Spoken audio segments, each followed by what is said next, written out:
अस्सलामुअलैकुम। Face to face with Ayesha Bakhsh में आपको खुशामदीद कहेंगे। हुकूमत ने पाकिस्तान तहरीक इंसाफ के खिलाफ कानूनी जंग का आगाज कर दिया है।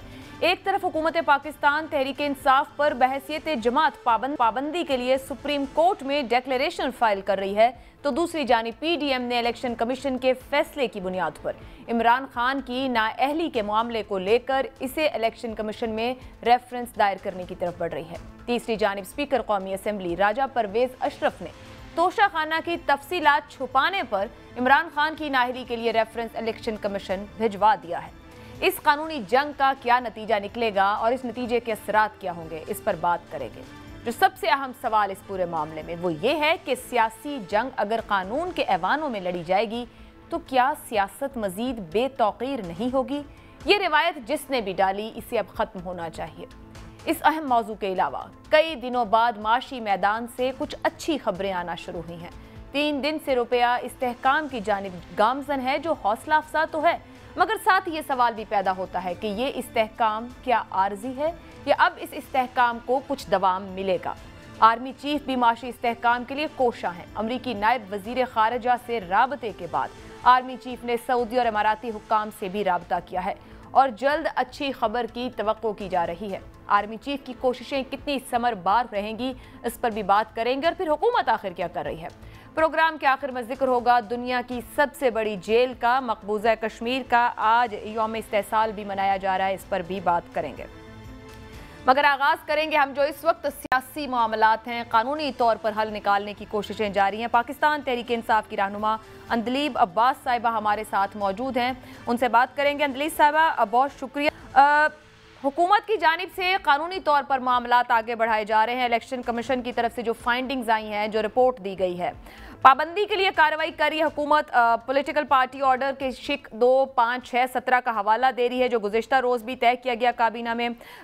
क्या स्ट्रेटेजी रहेगी पाकिस्तान तहरीक इंसाफ की जब ये मामला या रेफरेंस हुकूमत की तरफ से सुप्रीम कोर्ट भेजा जाता है? जी आयशा, शुक्रिया। सबसे पहली बात तो ये है कि उल्टा चोर कोतवाल को डांटे, और इसका मुजाहरा आपने इनको देखा है कि ये वो हुकूमत है और ये वो लोग हैं जिनके पास पार्टी फंडिंग का एक पैसे का भी जवाब नहीं। ये वो लोग हैं जिन्होंने एक दूसरे पे इल्जामात लगाए हुए हैं कि जी ये हमेशा बाहर से फंडिंग लेके एक दूसरे की घूमते गिराते रहे। बेनजीर साहिबा एंड बिलावल भुट्टो रिकॉर्ड पे है और उन्होंने लिख के डॉक्यूमेंट किया हुआ है, आज से नहीं 15 साल पहले से।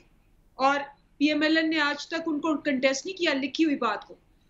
बेनजीर भुट्टो साहिबा ने आम उस पर लिखा भी और कहा भी, और उनकी वीडियोस भी आप दिखा चुके हैं, बिलावल की दिखा चुके हैं, जहां वो कह रहे हैं कि जी उसामा बिन लादेन से उन्होंने बाहर से फंडिंग मंगवाई और उनकी हुकूमत रिमूव करने के लिए। अच्छा, अब इस सिचुएशन के अंदर हमारी पार्टी पहली पार्टी थी जिसने पॉलिटिकल फंड रेजिंग पब्लिकली करनी शुरू हुई, क्योंकि चेयरमैन साहब का आपको पता है कि सबसे बड़ा फैक्टर ये है कि उनको सारी दुनिया ट्रस्ट करती, specially Pakistani, specially overseas Pakistani. और ये जो ट्रस्ट फैक्टर है ये इससे क्यों नुमाया है कि इन्होंने जितने भी अपने प्रोजेक्ट्स किए, चाहे नमल कॉलेज बनाया, चाहे शौकत खानम के 3 हॉस्पिटल्स बनाए, सारी दुनिया ने इनको पैसे दिए। ये वही पाकिस्तानी है जो हुकूमत को टैक्स नहीं देते, लेकिन खान साहब को बेशुमार चैरिटी के लिए और पॉलिटिकल फंडिंग के लिए पैसे देते हैं। अब वो जो आपने भी सुना होगा जो ये सेइंग समी इब्राहिम और बाकी एंकर्स कह रहे हैं कि जी इमरान खान का करप्शन पे प्रूव करना उतना ही मुश्किल है जितना कि नवाज शरीफ का ईमानदार होना मुश्किल है प्रूव करना।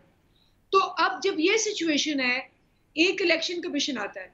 अब इस इलेक्शन कमीशन को देखें कि कोई जिसको कहते हैं कोई थोड़ी सी झिझक होती है, कोई ख्याल होता है, कोई आपको यही सोच होती है कि चले मेरे अपने लोग क्या कहेंगे, मैंने भी कोई जिंदगी गुजारनी है, आगे क्या होगा, बिला झिझक, बिला कोई जिसको कहते हैं कोई बाउंड्री के खुल्लम खुल्ला इस पूरे मंसूबे का पिवट बने हुए। और इसका एग्जाम्पल क्या है?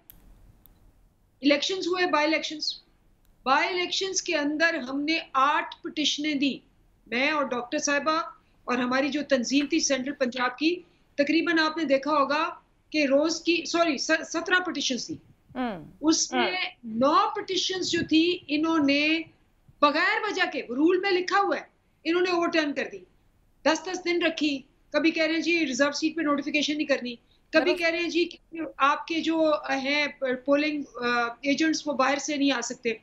9 की 9 को हर कोर्ट ने रद्द कर दिया, बल्कि कोर्टों ने इनको मुजम्मत की, इनको डांटा कि आप ये क्यों कर रहे हैं।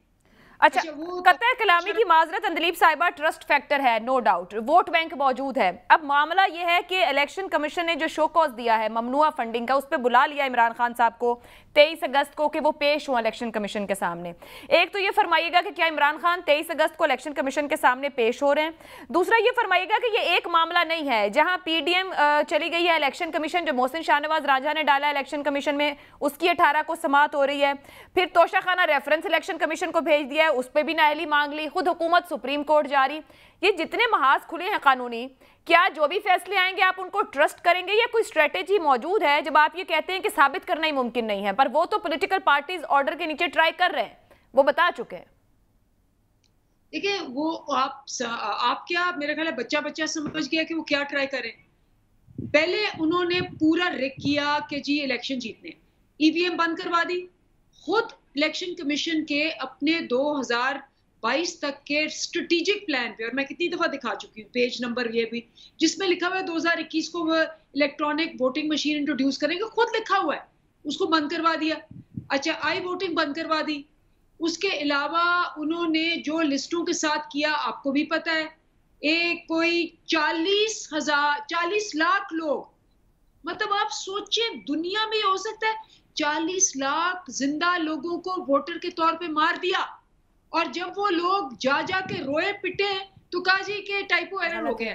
टाइपो एरर 40 लाख लोगों के मरने का, मैं कहती हूँ डूब मरने का मकाम है इनके लिए।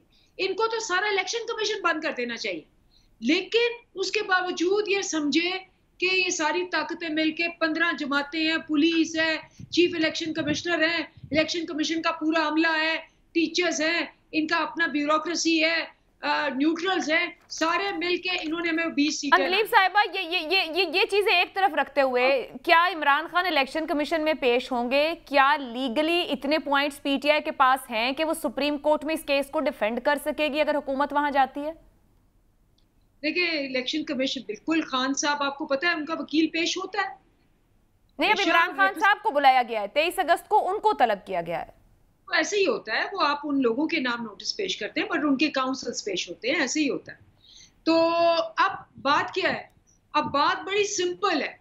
सिंपल ये है कि आपको पता है कि एक रूलिंग अभी डिप्टी स्पीकर ने दी थी और कोर्ट का ऑर्डर कोर्ट किया। इन्होंने पूरी कोशिश की लेकिन ये वहां हार गए। अब 9 हमारे पास ऐसी एग्जाम्पल्स मौजूद हैं कि ये जो इलेक्शन कमिश्नर है ये गलत कानून को तोड़ के पीएमएलएन का साथ दे के हमें वो ऑर्डर गलत दिया। 9 की 9 दफा कोई लाहौर हाई कोर्ट ने, कोई इस्लामाबाद हाई कोर्ट ने इनको साफ कहा। अच्छा, इस्लामाबाद हाई कोर्ट का ऑर्डर भी मौजूद है कि तीनों पार्टियों की आप फंडिंग करें।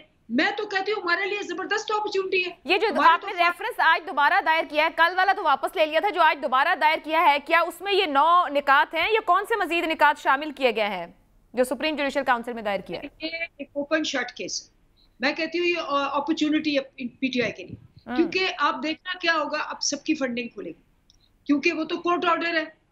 कोर्ट ऑर्डर पे ये तामील नहीं कर रहे तो हम तो कंटेम्प्ट ऑफ कोर्ट पे जाएंगे।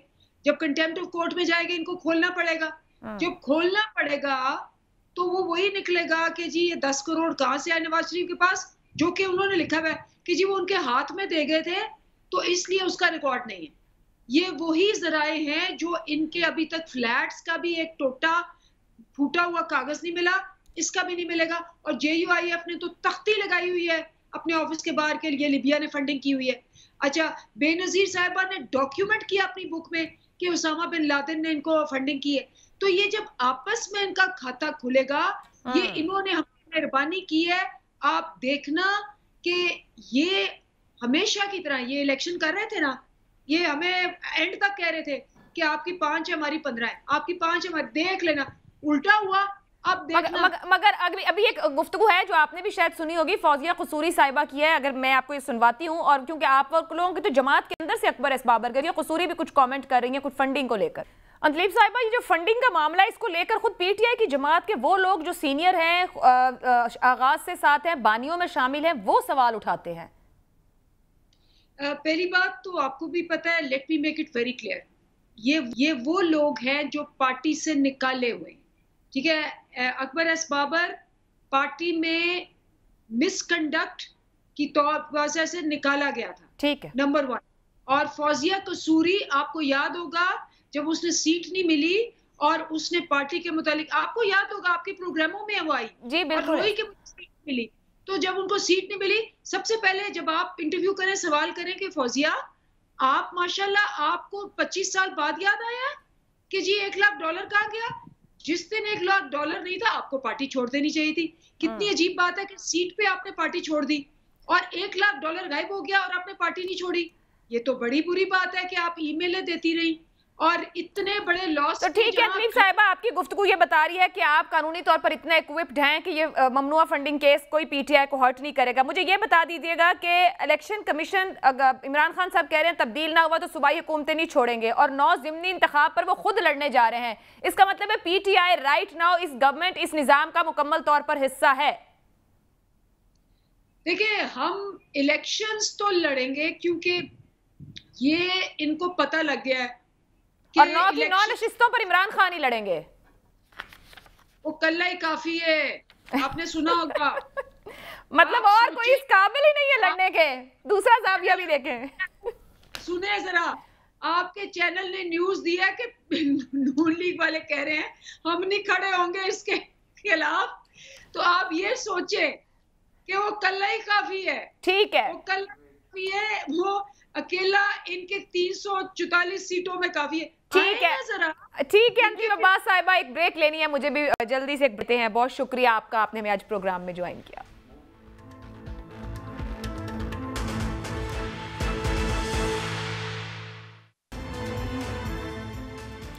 आज के दिन भारत के मकबूजा वादी कश्मीर में गैर कानूनी इक़दामात और सलामती काउंसिल की करारदादों की खिलाफ वर्जी को 3 साल मुकम्मल हो गए हैं।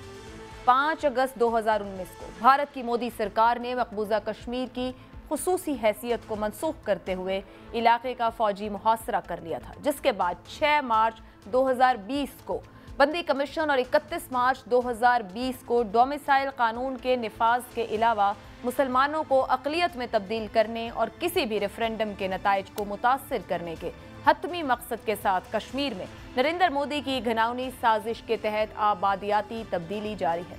कश्मीरियों पर जुल्म और सितम गुज़िश्ता 1 सदी से जारी है, लेकिन आर्टिकल 370 और 35A के मनसूख होने के बाद से सूरत हाल बहुत ही ख़राब हो गई है। कश्मीरी अवाम के लिए सदियों से हर लम्हा भारी है। हज़ारों फौजी अहलकार हर वक्त सड़कों पर गश्त करते हैं, इलाके में किसी एहतजाज या इज्तिमा की सूरत में फौरी कार्रवाई करते हैं। निहत्ते कश्मीरियों को खून में नहलाया जाता है। आज कश्मीर एक खूनी सवालिया निशान है जो हर आवाज़ से लेकर कलम की नोक से टपक रहा है। भारतीय गासबाना कब्जे के खिलाफ कश्मीरी अब तक करीबन 1 लाख जानों से ज़्यादा अपने हाथ धो बैठे हैं। इसके बावजूद इंसानी हुकूक के चैंपियन खामोशी से भारतीय मजालिम को देख रहे हैं। इसके बावजूद कश्मीरियों का जज्बा आज़ादी दिन ब दिन बढ़ता जा रहा है। बुरहान वानी हो या सैयद अली गिलानी, सब वतन की आज़ादी पर जान कुर्बान कर गए। पाकिस्तान पहले दिन से कश्मीरियों के हक़ खुद इरादियत की हिमायत करता आया है और आज़ादी तक करता रहेगा। लेकिन अक़वाम आलम कश्मीर के हक़ में भारत के खिलाफ आखिर कब खड़े होंगे? आखिर मकबूजा कश्मीर का सियासी हल है क्या? किस तरीके से हालात को नॉर्मलाइज किया जा सकता है? मकबूजा कश्मीर में गुज़िश्ता 3 साल किस तौर आगे बढ़े हैं, इसी पर बात करेंगे। मकबूजा कश्मीर से हमें सीनियर सहाफ़ी हैं नईमा अहमद मजहूर साहिबा हमें ज्वाइन कर रही हैं। नईमा साहिबा, बहुत शुक्रिया वक्त निकालने के लिए। 3 साल मुकम्मल हो गए, 2019 से लेकर आज 2022 तक। भारतीय इक़दामात से कितनी तब्दीली, किस तरह की तब्दीली? 3 साल पहले का कश्मीर कैसा था, आज का कश्मीर कैसा है? देखिए, अगर आप तहरीक आज़ादी की बात करेंगे तो वो बहुत अरसे से वहाँ पे जारी थी, लेकिन अब चूंकि आर्टिकल 370 जो था वो इंडियन कॉन्स्टिट्यूशन का एक हिस्सा था और उसकी वजह से आपको एक शिनाख्त मिली थी और आपका आईन था, आपका अपना परचम था, आपकी अपनी हुकूमत थी। तो जब ये आर्टिकल भी खत्म किया गया और खुद आईन, हिंदुस्तानी आईन की धज्जियां उड़ा दी गई, तो उसके बाद से आपने देखा जो हालात कश्मीर में हुए। पहले आप लोग सब लोगों को बंद किया गया, कर्फ्यू की सूरत हाल रही, कई महीनों तक सड़कों पे फौजी थे और बहुत सारे फौजी और भी लाए गए थे, वहां पे पहले ही बहुत ही कंसंट्रेशन है। तो उसके बाद से आपने इंटरनेट बंद किया, फोन बंद किया, लोगों को बाहर जाने की इजाजत नहीं। इवन उसी दौरान जब जुमा की नमाज पढ़नी थी, लोग नहीं निकल पाए, फिर ईद आई, लोग नहीं निकल पाए। तो इस तरह के हालात में एक सफोकेशन, एक चोकिंग कर दी गई और उस वजह से आज भी अगर आप देखेंगे 3 साल तक भी अब भी लोग बात करने से डर रहे हैं, खौफ का आलम है, वहां पे घबराहट है लोगों को कि कोई भी जो बात करे उनको जेलों में भेज दिया जाता है, उन पे सख्त कवानीन लागू किए जाते हैं। इस वक्त भी हजारों की तादाद में जो कश्मीरी है वो जेलों में बंद है। तो मुझे लगता है कि उसके बाद से सूरत हाल बहुत ही इंतहाई कशीदा है, जो मेरे ख्याल में अभी चेंज नहीं हुई है, उसमें कोई फर्क अभी महसूस नहीं हुआ है। इसलिए कि लोगों ने इसके खिलाफ एहतजाज करना था, मुजाहरे करने थे, उनको इजाजत नहीं दी गई है और वो जो अंदर एक लावा है वो अब भी दिलों में है और इस तरह से लोग जो है जिंदगी गुजार रहे। नईमा साहिबा, जैसे आप कह रही हैं, ऐसा लगता है मकबूजा कश्मीर को एक जेल में बदल दिया गया। दुनिया भर में आवाज़ें उठती हैं, मुख्तलिफ फोरम्स पर करारदादें मंजूर होती हैं, मसला वैसे का वैसे है इतनी दहाइयों से, बल्कि बदतर होता जा रहा है अगर हम गुज़िश्ता 3 साल के अंदर देखें। आपके ख्याल में एक लावा तो है, कितना अरसा दबाया जा सकता है? आप क्या बेहतरी के इम्कानात देखती हैं? आप क्या सियासी हल, कुछ भारत में इस मामले को लेकर कोई अंडरस्टैंडिंग, कोई वहां पर समझ के ये एक मामला पूरे भारत में भी बिखर सकता है, वहां तक पहुंच रहा है और बहुत से मसाइल, हल की तरफ तवज्जो है या सिर्फ दबाने पर तवज्जो है? नहीं, मेरे ख्याल में अगर हल की तरफ तवज्जो होती तो 5 अगस्त 2019 नहीं हुआ होता, क्योंकि वो एक इंडियन कॉन्स्टिट्यूशन का ही हिस्सा है और उसी को जब आप खत्म कर रहे हैं और एक पूरे खित्ते को अक़वाम मुत्तहिदा ने एक बाउंड्री जो थी पूरे जम्मू कश्मीर इंक्लूडिंग आज़ाद कश्मीर या जो दूसरे इलाके हैं उनके लिए एक जो सेल्फ डिटर्मिनेशन की एक्सरसाइज करने को कहा था, जब उसने उसकी बाउंड्री ही हटा दी, फिर आपने जम्मू कश्मीर को 2 हिस्सों में तकसीम करके उसको यूनियन टेरिटरी बनाया direct under the control of central government.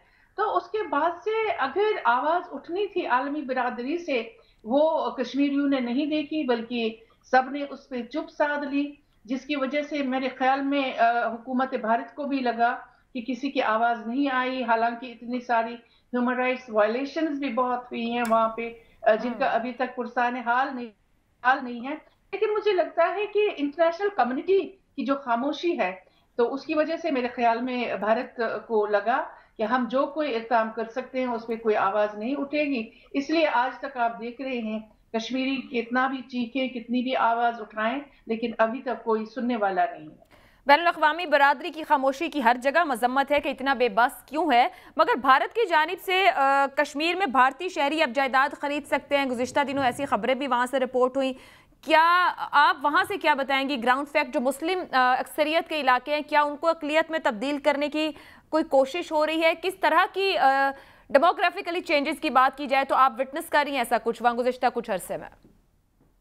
देखिए, एक तो सबसे पहले आप देखेंगे कि कवानीन होते थे, जो भी लॉज हैं वो एप्लीकेबल नहीं होते थे जम्मू कश्मीर को, क्योंकि एक खसूसी हैसियत थी इसकी, और ये जम्मू कश्मीर के असेंबली को हक था कि वो इन कवानीन को स्टेट पे लागू करे या ना करें। लेकिन अब चूंकि ये मरकजी हुकूमत के तहत आ रही है, पूरी स्टेट, पूरी अब यूनियन टेरिटरी बन गई है, तो 200 से ज़ायद कवानीन जो है, जिसमें एग्रीकल्चरल लैंड तक को इंडस्ट्रियलाइजेशन में इस्तेमाल करना, ये भी शामिल है। हालांकि आज तो क्लाइमेट की वजह से लोग कह रहे हैं कि एग्रीकल्चर लैंड को बचाना चाहिए। इसी तरह से जो जॉब्स हैं वहाँ के लोकल लोगों को मिलनी थी, वो अब नहीं मिल रही हैं। इसी तरह से लैंड कोई बाहर का नहीं खरीद सकता था, लेकिन अब लोग कोशिश, बल्कि जम्मू में खास तौर से बहुत सारे बाहर के लोग जो हैं वो आए हैं। कश्मीर में अभी थोड़ी सी लोगों को थोड़ा खौफ है कि यहाँ पे जो है मेजॉरिटी अभी कश्मीरी मुसलमान हैं, हो सकता है वो इस तरह की कार्रवाइयों को रिजेंटमेंट करेंगे कि कोई अगर जमीन ले। तो अभी रिसेंटली पार्लियामेंट में भी बताया गया है कि किसी ने अभी तक कश्मीर में खास तौर से वहां पे जमीन नहीं खरीद सका या कोई अभी बड़ी इंडस्ट्री नहीं लगी। हालांकि बहुत सारे जो होटल रेस्टोरेंट वगैरह बनाने के चक्कर में हैं, लेकिन फिर भी आप देखिए कि डोमिसाइल लॉ जब बना तो उसके बाद से 30-40 लाख जो एक रिपोर्ट है, अभी इसकी तस्दीक भी नहीं हुई है कि डोमिसाइल सर्टिफिकेट्स ऐसे लोगों को दी गई हैं जो गैर कश्मीरी गैर शहरी रियासत के बाशिंदे नहीं है। तो इस वजह से अगर आप देखें कि ये सारा प्रोसेस जो है ये उसी की तरफ जा रहा है कि जो लोग कह रहे हैं कि शायद डेमोग्राफी चेंज कर रहे हैं इस पूरे खत्ते की, ताकि जो ये कश्मीरी मुसलमान जो मेजॉरिटी में हैं वो माइनॉरिटी में आए और कोई भी फिर आ सकता है और रूल कर सकता है। नईमा साहिबा, ये जो आप डोमिसाइल लॉ बता रही है इसका मतलब है यहाँ से आगाज तो ले लिया गया है, उसके फैक्ट्स भी सामने आ जाएंगे किसी दिन। निज़ाम जिंदगी एक कश्मीरी का चौक कर दिया गया, लावा मौजूद है, मगर साइड में दूसरी बात बनती है मकबूजा कश्मीर की सियासी क़यादत की। मजमूई तौर पर आप उनके रवैयों को और किरदार को इस अरसे में कैसे समराइज करती हैं? जैसे महबूबा मुफ्ती हैं, डॉक्टर फारूक अब्दुल्ला हैं, उमर अब्दुल्ला हैं, सज्जाद लोन हैं, साथ खड़े हैं, खुद परेशानी में है या अंडरस्टैंडिंग से बाहर है? How to handle the situation? नहीं, आपने देखा जब उनको भी जेलों में बंद रखा गया तो उनके लिए भी एक ये अचंभा ही था कि जो हिंदुस्तान का परचम उठाए हुए थे तो फिर आपने उनको भी जेलों में रखा है। तो एक तरह तो वो उस शौक में रहे, फिर जेलों में भी रहे, लेकिन उनका इस वक्त मुझे लग रहा है कि सर्वाइवल के लिए वो खुद भी लड़ रहे हैं और लोगों में काफी गुस्सा भी है, क्योंकि अक्सर लोग ये समझते हैं कि अगर ये हिंदुस्तान का साथ न देते तो शायद सूरत हाल कुछ डिफरेंट होती। आज चूंकि pro India parties main stream parties हैं तो उन्होंने 370 को भी बचाया नहीं। इसमें कोई कंट्रीब्यूशन है कि जिस तरह से उन्होंने हिंदुस्तानी हुकूमत के सामने हमेशा से कमजोरी अपनी दिखाई है, तो जिसकी वजह से लोगों में काफी गुस्सा है। और वो इस वक्त जो एक्टिव होना चाहिए था, मेरे ख्याल में इस तरह एक्टिव नहीं है, लेकिन जो अब सेपरेटिस्ट लीडरशिप है वो सारे जेलों में बंद हैं, उनका कहीं पे पुरसाने हाल नहीं है और उनका कहीं पे अगर आप कहें कि वजूद है वो शायद कश्मीर में आपको नजर नहीं आएगा। ठीक है, तो अपना आइन परचम और अपनी हुकूमत ना बचा सके तो वो सियासी क़यादत कमजोर है, मगर यासिन मलिक गुज़िश्ता कई अरसे से जेल के अंदर मौजूद हैं, भारतीय हुकूमत ने उनको जेल में रखा हुआ है। कश्मीरियों की तहरीक आज़ादी पर किस तरह का दबाव महसूस किया जा रहा है?